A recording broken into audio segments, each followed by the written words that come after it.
जहां राहुल फंसे थे, आज वहीं से मोदी सरकार को फंसाने का किया ऐलान। सिर्फ एक उद्योगपति पर मेहरबान है मोदी सरकार। राहुल गांधी ने कर्नाटक के लोगों को दी 4 गारंटियां। कर्नाटक के कोलार में राहुल गांधी ने आज से 4 साल पहले 2019 में एक सभा की थी। चुनावी सभा थी। उस समय लोकसभा चुनाव चल रहा था। राहुल गांधी लोकसभा चुनाव में 2 मुद्दे जोर शोर से उठा रहे थे, एक अडानी अंबानी का और दूसरा देश की बैंक का कर्ज लेकर विदेश भागे उद्योगपतियों का। नीरव मोदी, ललित मोदी के साथ नरेंद्र मोदी का नाम लेते हुए राहुल गांधी ने कहा था कि आखिर इन सभी चोरों का सरनेम मोदी क्यों है। राहुल के इस बयान के चलते उनके खिलाफ अलग अलग राज्यों में मानहानि का मामला दर्ज किया गया, जिसमें से गुजरात के सीजेएम कोर्ट ने उन्हें सजा सुना दी और जिसके चलते राहुल गांधी की सदस्यता भी चली गई। अब कर्नाटक में विधानसभा चुनाव चल रहे हैं और राहुल गांधी एक बार फिर कोलार में थे। निशाने पर एक बार फिर भ्रष्टाचार का ही मुद्दा था। केंद्र में पीएम मोदी और अडानी संबद्ध थे। राहुल ने अडानी को लेकर जमकर निशाना साधा। राहुल ने कहा कि मैंने संसद में पूछा कि अडानी की शेल कंपनी में 20,000 करोड़ रुपए किसके हैं। उसके बाद भारत के इतिहास में पहली बार ऐसा हुआ कि सरकार ने संसद ही नहीं चलने। आमतौर पर विपक्ष संसद को रोकती है, लेकिन पहली बार सरकार के मंत्रियों ने संसद को रोका।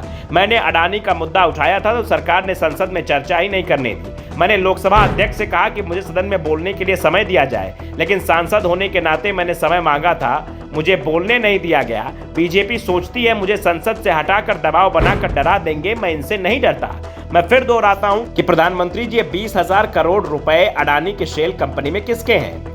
जब तक इसका जवाब नहीं मिलेगा मैं तब तक नहीं रुकूंगा। मुझे अयोग्य घोषित कर दो, जेल में डाल दो, कुछ भी कर दो, मुझे फर्क नहीं पड़ता। राहुल गांधी ने कहा कि एक व्यक्ति के चलते पूरे देश की सुरक्षा को संकट में डाला जा रहा है। अडानी के डिफेंस इंफ्रास्ट्रक्चर की कंपनी में चीन का डायरेक्टर बैठा है। अडानी की शेल कंपनी में चीन का डायरेक्टर है। इसमें कोई जांच नहीं हो रही है। इसके बाद वो ध्यान भटकाने की बात करते हैं। राहुल गांधी ने कर्नाटक में बीजेपी सरकार में हुए भ्रष्टाचार का भी मुद्दा उठाया। उन्होंने कहा कि प्रधानमंत्री को एक ठेकेदार ने 40% कमीशन देने की चिट्ठी लिखी थी, जिसका जवाब प्रधानमंत्री ने नहीं दिया।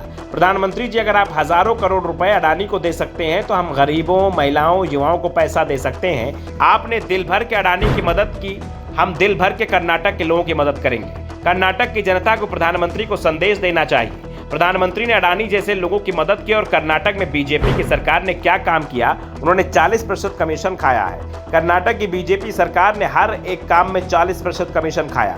मैं यहाँ दावे के साथ कह रहा हूँ कि अब कर्नाटक में कांग्रेस की सरकार बन रही है। 13 अप्रैल के बाद यहाँ कांग्रेस की सरकार होगी। कर्नाटक में कांग्रेस की सरकार बनेगी तो पहले ही कैबिनेट मीटिंग में हमने जो वादे किए हैं उन्हें पूरा किया जाएगा। राहुल गांधी ने एक बार फिर जनता को 4 वादे गिनाते हुए कहा कि हमने 4 वादे किए हैं।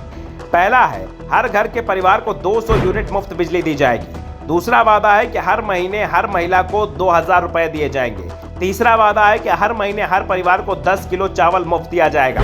चौथी योजना है कि हर महीने 2 साल के लिए कर्नाटक के हर ग्रेजुएट को 3,000 रुपए और डिप्लोमा होल्डर को 1,500 रुपए दिए जाएंगे। राहुल ने कहा कि हमारी सरकार जल्द बन रही है। हमारी सरकार बनेगी तो सब काम बहुत जल्द करेंगे। किसी भी वादे में देरी नहीं होगी और बड़े वादों को बहुत जल्द पूरा करेंगे। राहुल ने कहा कि प्रधानमंत्री अगर अडानी को पैसे दे सकते हैं तो हम गरीबों को क्यों नहीं दे सकते।